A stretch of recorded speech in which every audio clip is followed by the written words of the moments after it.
Good afternoon, everybody. Welcome to the Israel Brief, brought to you by Lay of the Land. I'm Rolene Marks, and can you believe it's that time of the week already? The last brief for the week before we head off into the weekend. And just a reminder, I bring you the news from Israel every Monday to Thursday. Hopefully you are viewing us on Facebook, and if you are, please give us a share, or you can simply watch us on our YouTube channel. Find us at the Israel Brief and click on that red subscribe button and join our growing community. So let's talk tachlis, or actually news, and look at those big stories. And we start with the phone call that everybody's been asking about. Has it happened? When did it happen? What have they discussed? Does he still love us? Yes. Last night, President Biden phoned Prime Minister Netanyahu. And there's been a lot of conjecture around this. Some people taking it as a snub. Mostly in Israel, it has been seen as a non-story because the alliance between the two countries is as strong as it has ever been. And the Prime Minister was notified that the first call to any of the allies in the Middle East would be to Israel, and it was. So what we do know is that the two leaders spoke for an hour in a very warm and friendly conversation. They spoke about the fact that they have a long-standing friendship and that the friendship between the two countries is strong. In fact, President Biden is reported to have said that he will work for an even stronger alliance between Israel and the United States. Also up for discussion was Iran, what's going to happen there. Of course, there are concerns around the nuclear treaty. Also, building on the incredible peace and normalization that is happening in the region, as well as other regional issues. And I don't think any major phone call would be complete without discussing the coronavirus pandemic and looking at ways to get through it and how to combat it. So after a very friendly conversation, everybody who's been on edge betting when this would happen can all relax now. The two leaders have spoken, and now we can move forward with building our strong alliance to be even stronger.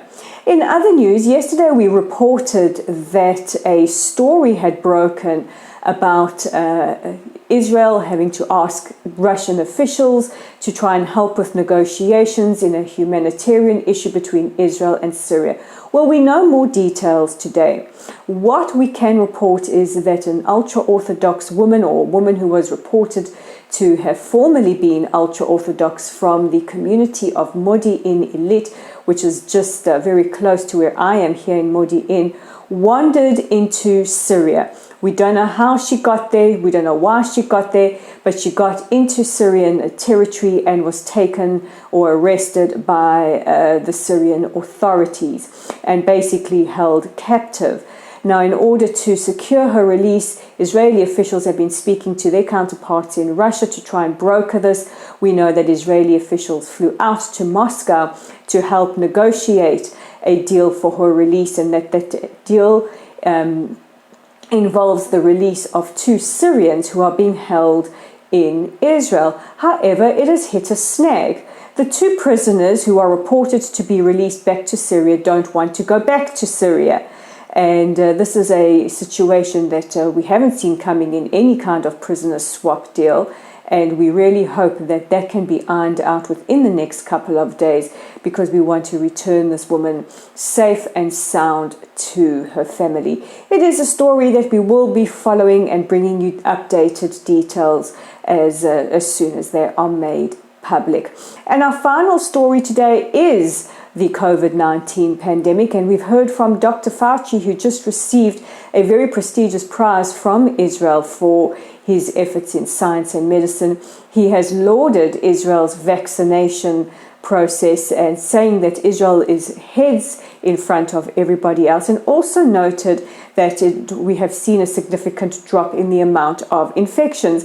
And this echoes a report from the World Health Organization yesterday, who stated that they are starting to see infections as well as the death rate around the coronavirus pandemic start to finally come down.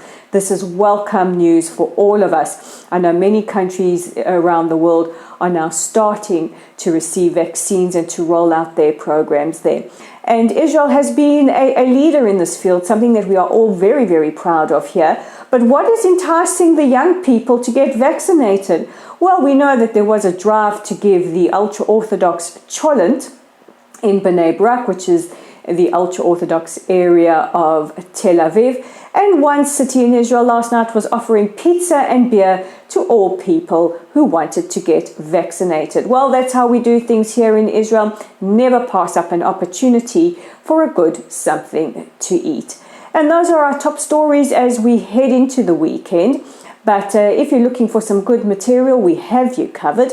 Don't forget to check out our website at www.layoftheland.online. You can read Dave Kaplan's article all about the 7 species of food. It involves important things like wine and dates and other species that are indigenous to this area and also mentioned in the Bible. It's also on our Facebook page. While you're there, please give us a like or a follow, and don't forget to share this very brief. We're on YouTube at The Israel Brief and also on Twitter at Lay of the Land 5. That's at Lay of the Land 5.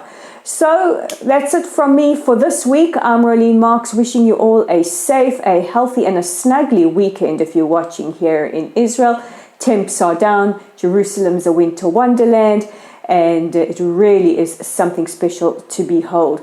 Take it easy, take care of yourselves, and we'll speak again on Monday.